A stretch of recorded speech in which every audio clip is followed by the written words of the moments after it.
it's Stevie out here in Jacksonville, Florida with Keller Williams. If you are thinking about purchasing new construction, this video is for you. In this video, I'm going to be giving you all the tips for your design center appointment. So take notes because I'm going to be listing off a bunch of different items.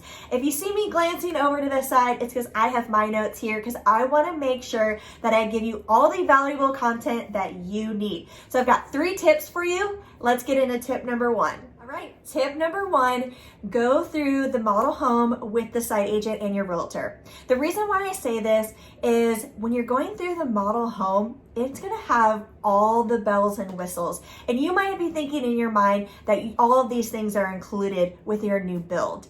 And most likely it's not, and there's a lot of upgrades through that model home. So let's go through the model home room by room. Take notes. We ask all the questions on what is standard and what is an upgrade, and the site agent probably has an idea of what each upgrade costs, at least a range. So I wanted to give you some suggestions, and we're just going to go through the kitchen for this particular video. But if we were to meet and talk in person or walk through the model home, I'm going to give you all the tips for every single room. But for the purpose of this video, we're gonna break down the kitchen. So with the kitchen, I've got a long list of upgrades, take notes. So one of the things is countertop. So asking them like, what is their standard countertop is what we're looking at the model home. Is that an upgrade? And they usually have things broken down in different upgrades. So just to kind of get an idea, ask them what that countertop is in the model home, what level that is.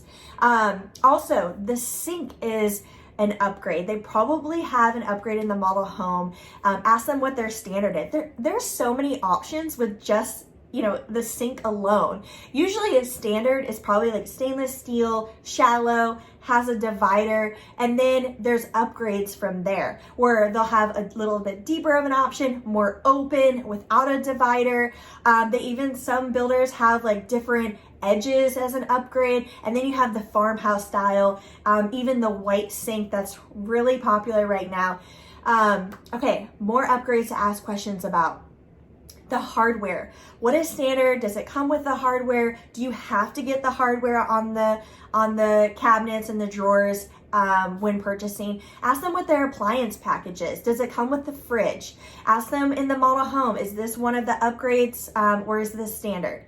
Okay, also with cabinets. So a lot of times standard is 36-inch and it might be an upgrade to do a 42-inch. Ask them what that cost is. Even the side paneling on the fridge is an upgrade. The deeper cabinet above the fridge is usually an upgrade. Soft closed doors, trash bins where you can pull out usually near the sink, and they'll have an upgrade for it to be a drawer with 2 trash bins on the side. Think about lighting when you're at the model home. Is there enough lighting in there? Are you going to be needing recessed lighting? Pendant lights, do you get the option of pendant lights? Or is this something that you want to look into at Home Depot and price out for you? And typically they can put just a cap on there, and then you can pick out whatever you want, put in whatever type of pendant lightings that you'd like after you move in. Cabinet upgrades. There's so many different style cabinet upgrades. And then also a backsplash. Okay, tip number 2, have a vision before you get to the design center. Pinterest is going to be your best friend. If you don't already have a free account, you can go ahead and sign up and make different boards for every single room. Kitchen, master bathroom, living room, patio, even the foyer area, your office. Start having a vision. When clients come to the design center with a vision and a plan and they have an idea of what they want, I feel like they have a much better experience and they aren't as overwhelmed. So we're going to touch base on this video on just one room, and that is going to be the master bathroom. So a couple of things that I want to mention for you to think about ahead of time is the shower. It's usually an upgrade to do a frameless shower. Also, start thinking about the colors and the theme that you want in the bathroom because you really want it to flow, especially with it being a smaller space. So start thinking about what design you want for the floor to ceiling tile in the shower, and then you also have to pick out the tile on the flooring of the shower, and you want it to flow with the flooring that you picked out in the master bathroom with the cabinet color and the countertop color. So thinking about all those things ahead of time. good question to ask is, can you do a different cabinet color in the master bathroom and the other bathrooms? Even people like to have the choice of doing different countertops in the bathrooms. Usually have different sink options, so finding out what's standard, what's an upgrade, what that cost is, and then also fixtures. So they usually have a standard option and the upgrades, finding out what those are. A lot of times what I've been seeing is people going to Home Depot and picking out what fixture they want, and they end up putting that in after closing. And then the mirror, usually it's a frameless basic mirror. A lot of times at the design center, clients are asking them not to put that in, and they want to buy something inexpensive at Home Goods and put up their own cute mirror to kind of match a little bit more, give it a little bit more character. So I love that. Let's see, what other items on here? What is really so popular in new construction in the master bathroom is standalone tubs. A lot of people have been doing that, so definitely something to think about, and that extra expense. The standalone tubs, they're so amazing, so relaxing.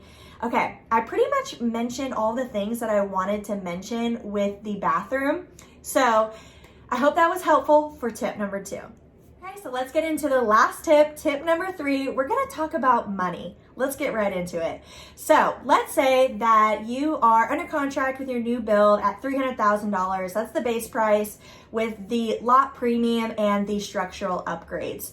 But let's say that you're pre-approved up to $500,000. This can likely happen, that you're pre-approved for so much more than what you're actually purchasing. But realistically, you don't want to spend up to $500,000 because you don't want that payment. And $300,000 is within your budget. That's where you want to be. So we want to make sure that you're not going into the design center, even though you're pre-approved for so much more. It's not realistic to go there spending $200,000 in upgrades, although it's very easy to rack things up. Everything adds up, but it's not realistic to spend $200,000 there. What I'm trying to say is this house still needs to appraise. So the site agent can give you a lot range of an amount to focus on to ensure that it appraises. In order for you to get loan approval, this house has to appraise. So they will give you a range, they will give you an idea, you'll have all the guidance with this. But another thing that I want to mention about this is that you're probably not wanting to spend cash the day that you go to the design center. I think a lot of people have it in their mind. They're going to go to the design center, they're going to pick out all the things, and it's going to be added onto their loan amount. Yes, this is true, but usually every builder is different. They have a max amount that they will allow for you to add into your loan, and they're going to tell you what this dollar amount is, and it's very beneficial for you to know this amount ahead of time. So let's say that you're allowed to spend $20,000 at the design center, okay? We can add that into your loan. But they may say that anything over $20,000, you will have to pay cash that day to the design center. Now, sometimes they don't make you pay the full amount. They might make you pay a percentage. I usually see 50%. So it's just something to keep in mind and a really, really good question to ask. So that wraps up the last tip. I hope this video was beneficial for you. I want my clients to be as educated as possible. I hope I didn't overwhelm you with too many tips and suggestions. That's what I'm here for, to be there for you, to guide you. And I only gave you tips on some about the kitchen and about the master bedroom. There are so many more things to go over and questions to ask. I have access to all new construction communities here in Northeast Florida, and it doesn't cost you anything as the buyer to use me to represent you on probably your largest investment. I would love to be a resource for you, or if you know of anybody looking to buy or sell in the Northeast Florida region, please reach out to me. My email is stevie@steviehahn.com. Hope you guys have a great day, and I'll talk to you soon.